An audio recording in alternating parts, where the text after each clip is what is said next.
If you think the Galaxy S24 is basic compared to the mighty Galaxy S24 Ultra, think again. The smaller Galaxy S24 is a super-powered marvel with all the processing power of Samsung's best phone, packed into a much smaller design that is easier to fit into a fashionable pocket. What can you do with this much power in such a small phone? You can use the new AI tools from Samsung and Google, including the cool circle to search that easily answers the question, "Hey, what's that?" Whether you are looking at a web page, a YouTube video, or even a photo you just took. You also get the Samsung Galaxy AI translation that work like magic, changing your words into a foreign tongue and letting you understand somebody across the language barrier. You can also play games, obviously, and the Galaxy S24 is a gaming powerhouse made better by its take-anywhere size. This phone easily beats the iPhone 15 in inside-by-inside gaming tests, and it approaches pro power in terms of processing and productivity.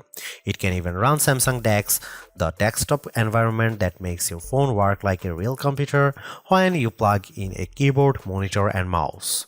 While Apple screams on the CPU in its iPhone 15 and 15 Plus, giving those phones last year's processor, Samsung endows every Galaxy S24 phones with the same Qualcomm Snapdragon 8 Gen 3 chipset, at least in the US.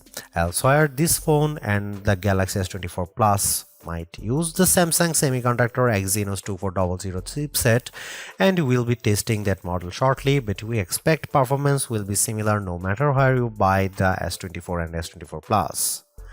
The result is a phone that not only runs fast but also runs a long time, as we have seen great battery performance from phones with the latest Snapdragon on board. In battery life, the Galaxy S24 easily beats competitors at this size and price, lasting hours longer than the iPhone 15 or Pixel 8. The Galaxy S24 has a display that can crank out terrific brightness, though it isn't brightest or the sharpest display you will find. I had no complaints, even though I need to wear my reading glasses to read fine print at the highest resolution setting on the Galaxy S24. The display looks brilliant no matter how bright or dim it was set. For cameras, the Galaxy S24 can't compete with the Galaxy S24 Ultra, a phone that costs $500 more in the US, but it has the specs and features to take on the latest Pixel, and iPhone 15 fans should be jealous of the real 3x zoom lens that the Galaxy offers. There is no optical zoom on the iPhone 15, and once again Samsung wins with versatility, if not pure image quality. Samsung needs to prune its features and simplify, especially if it wants to win over iPhone fans someday. The iPhone 15 doesn't make you dig through 3 layers of settings to find the coolest new features. It just works. Samsung needs to just work a lot more on its software, because the Galaxy gets harder to use every year. Soon it will be too far gone. If you want more battery life, more versatility, and some seriously powerful productivity features, the Samsung Galaxy S24 is the right choice. If you don't care about all the extras and just want a phone that nails the basics, there are simpler and more elegant options available from Apple and Google, but Samsung gives you a sense of the possibilities that are coming in the future. You just have to drag the phone out of the past to find it. The Galaxy S24 may be the base model of the family, but it's no slouch in the terms of specs. It has the same Snapdragon 8 Gen 3 processor that makes the Galaxy S24 Ultra blazing fast, and it has more camera option and a bigger battery than a comparable iPhone 15. The display is also better than other phone size. It's brighter than even the Pixel 8, with better color accuracy as well. The Samsung pendulum sways back and forth between copying Apple and striking out on its own. This year, the Galaxy S24 is much closer to the iPhone 15 design than it has been in many years, while the S24 Ultra looks just a bit more unique. It's the curve at the corners of the display that really bring home the similarity. The Galaxy S24, like an iPhone, is well rounded at the corners, while the S24 Ultra is all right angles. This is not a terrible thing, it just isn't very unique. At least Samsung has some nice colors this year. My review unit came in the cobalt violet color, which is very pretty but a little sad, like the stormy purple Apple once used on its iPhone. More vibrant are the sandstone orange and amber yellow options. I wish they were a bit more saturated and prime, but they do look natural with a nice matte finish and texture to the back glass. The glass is unfortunately Gorilla Glass Victus 2, which was the best of the best last year, but now we have seen Gorilla Armor on the Galaxy S24 Ultra and it's hard to settle for less. My Galaxy S24 review unit already has a scratch on the back glass and I don't have a case for this phone yet. Gorilla Armor is more scratch resistant and Samsung has done a great job reducing reflections and glare, but only on the Ultra model. Samsung still does a great job keeping its phones thin and light. This is no Ultra, and if you want a phone you can use with one hand, the Galaxy S24 is a great option. It's thinner than the iPhone or Google Pixel, and it's also the lightest of the bunch. Usually, a lighter phone means less battery inside, but the Galaxy S24 beats all competitors for battery life, so it's not a concern. Samsung is a perennial favorite when it comes to smartphone displays, and the Galaxy S24 is no disappointment, but it also isn't the clear winner in any aspect. I enjoyed reading web pages, playing games, and editing photos on the smaller screen, and even small text was legible and sharp. The screen was also plenty bright, even in outdoor sunlight, taking photos with the camera. Samsung is not giving us the sharpest display with the Galaxy S24, and it's odd for the company to fall behind a bit. The Google Pixel 8 and iPhone 15 both have a higher pixel density, making them technically sharper, though you might not notice the difference. The Galaxy S24 can get brighter than both of those phones, but OnePlus is pulling some 4500 nit magic out of its hat with the similarly priced OnePlus 12, so Samsung isn't the resounding brightness winner. Overall, I had no complaints about the display unless I'm truly nitpicking. In our official lab tests, the Galaxy S24 had a wider color gamut than any competitor. Samsung is still sticky about Dolby Vision HDR support, which is what Netflix favors, but HDR10 Plus content look great and you can find that on every other major streamer. While I like carrying a smaller phone, the 6-inch display on the Galaxy S24 isn't quite big enough to hold all of Samsung's features. The H panel is turned on by default and it takes up so much room on the side of the phone that it was easy to swipe it open accidentally when I just wanted to use a back swipe gesture. The quick panel also became more complex, and this makes it harder to read and use on the smaller Galaxy S24 display than it was on larger Samsung screens. Overall, more software simplicity would help show off that screen instead of bogging it down with icons and menu clutter. The good news about software on the Galaxy S24 is that it can do just about everything the Galaxy S24 Ultra can do, short of using the S Pen. The bad news is that it can do everything the Galaxy S24 Ultra can do and no less.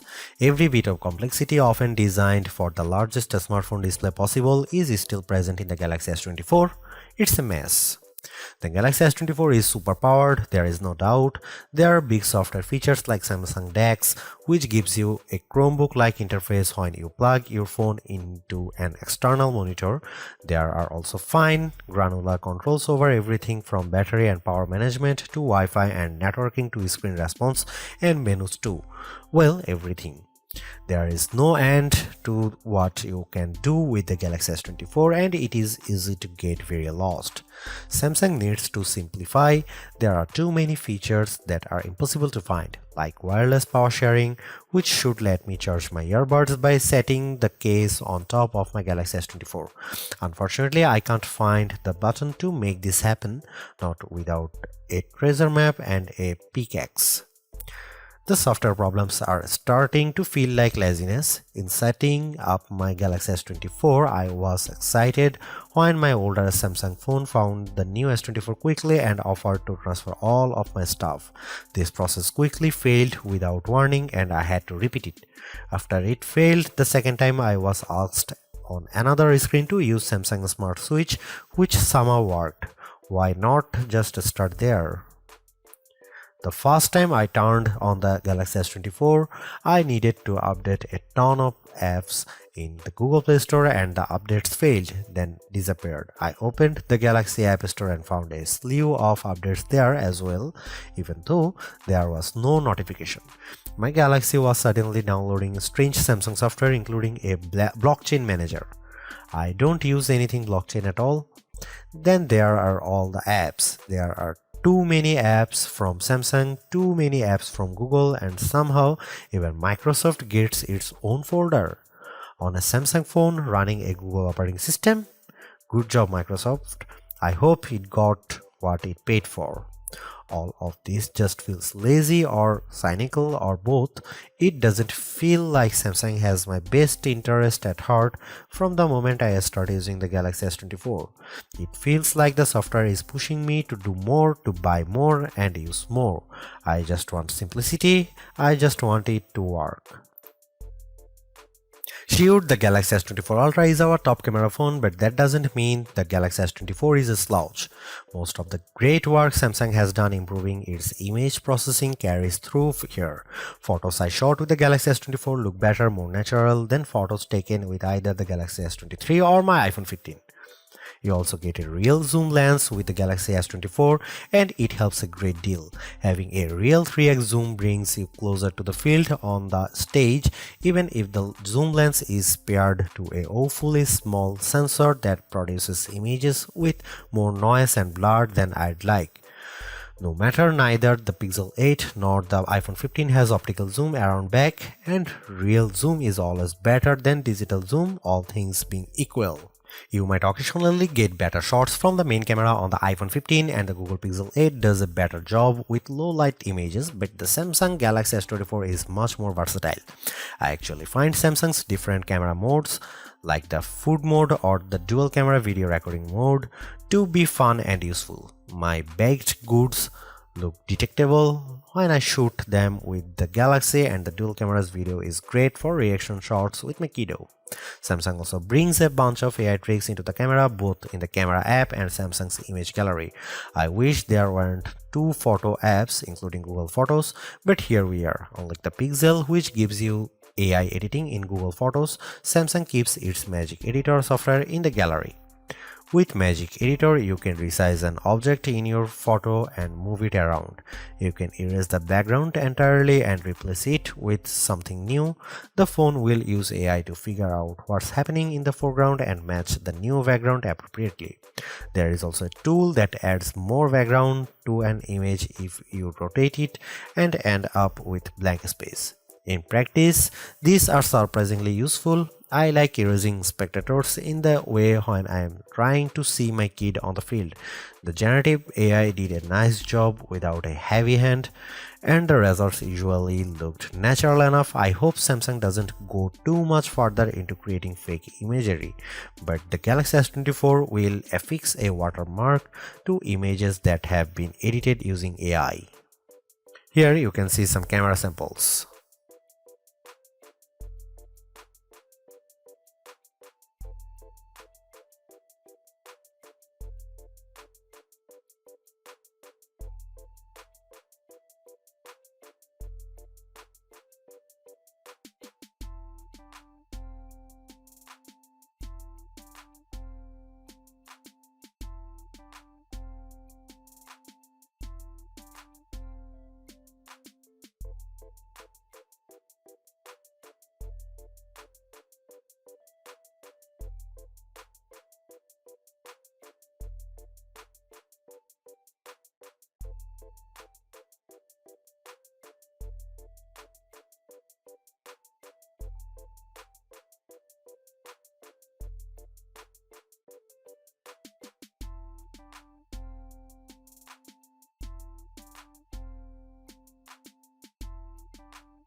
Don't let the smaller size of the Galaxy S24 fool you. Samsung has given this phone the same powerful Snapdragon 8 Gen 3 for Galaxy processor found in the Galaxy S24 Ultra.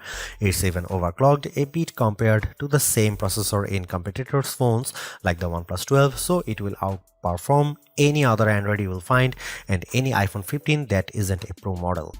What can you do with that performance? You can play games like Call of Duty Mobile at the highest settings and still hit 60 FPS.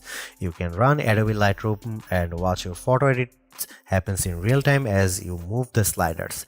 You can run Samsung DeX and open multiple windows on your monitor simultaneously. There's a ton of power packed into this phone. The only time I saw a real delay was when I used the new Google and Galaxy AI features.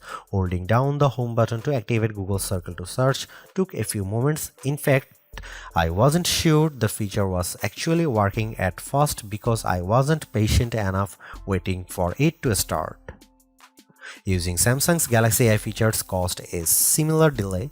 When I asked the keyboard to rewrite my text messages, there was a long pause. When I recorded a speech using the voice recorder, it could not transcribe on the fly like my Pixel 8 can, and there was a longer delay when I asked for a summary. It's too bad that Samsung has a performance leader that can beat a comparable iPhone, but the new AI features are the only thing that slows it down. It's unclear if this will get any faster with software updates, as the AI features are a mix of cloud services and on-device processing. There are bottlenecks with both. The Galaxy S24 Ultra technically outperformed the Galaxy S24, likely due to the extra RAM on board. The Galaxy S24 only ships with 8GB of RAM installed, while the S24 Ultra comes with 12GB. In practice, it was hard to see a differences unless I held the phones side by side, and then I noticed the Galaxy S24 Ultra finishing some tasks just a bit faster. The Galaxy S24 was still able to open multiple apps at once and handle gaming at the highest graphics levels, so I had no complaints about its performance.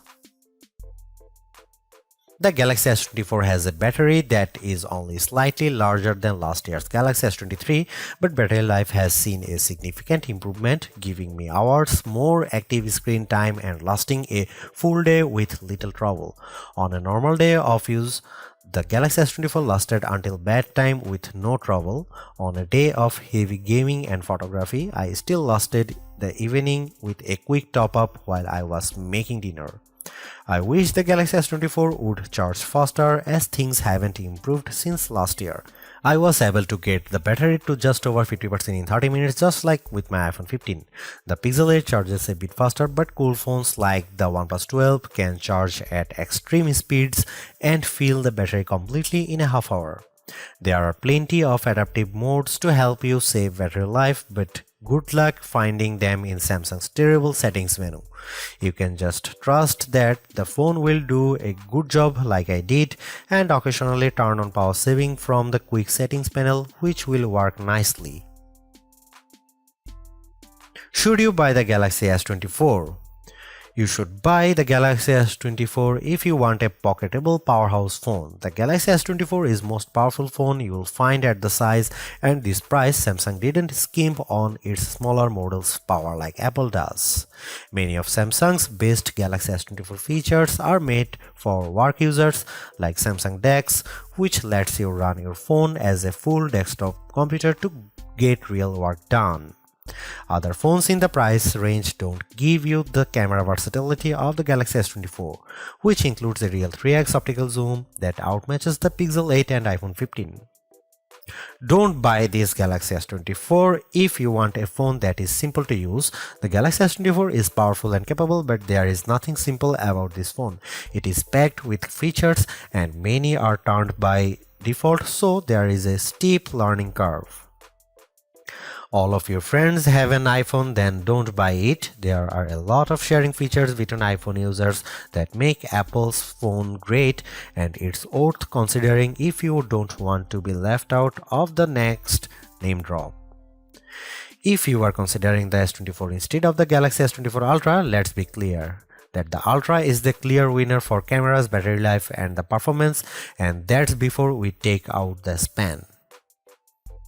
Even though the Galaxy S24 is the baby of the S24 lineup, it is still packed with power.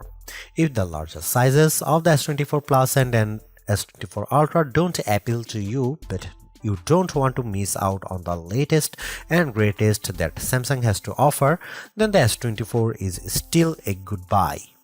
Galaxy AI is one of the big selling points of the entire lineup, and though I wouldn't quite say it's the reason to upgrade, some of the AI features do come in handy. I am mostly referring to Circle to Search and the generative photo editing tools, but the live translate and interpreter features will also be handy in a specific situation. And while the camera hardware hasn't changed, the software behind the image processing has definitely been fine-tuned. It's better now, in my opinion, with less burned into your retinas, vividness, and more realistic hues. There is also a lot to like about the new Snapdragon 8 Gen 3 for Galaxy chip, especially power efficiency. Even though the S24 only has a 4000 mAh cell, it has great battery life, all things considered.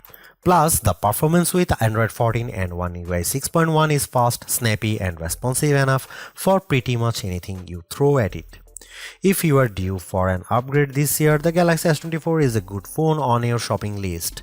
It's not a must-have upgrade if you already have a Galaxy S23, but if you are upgrading from an older model, there is a lot to like here.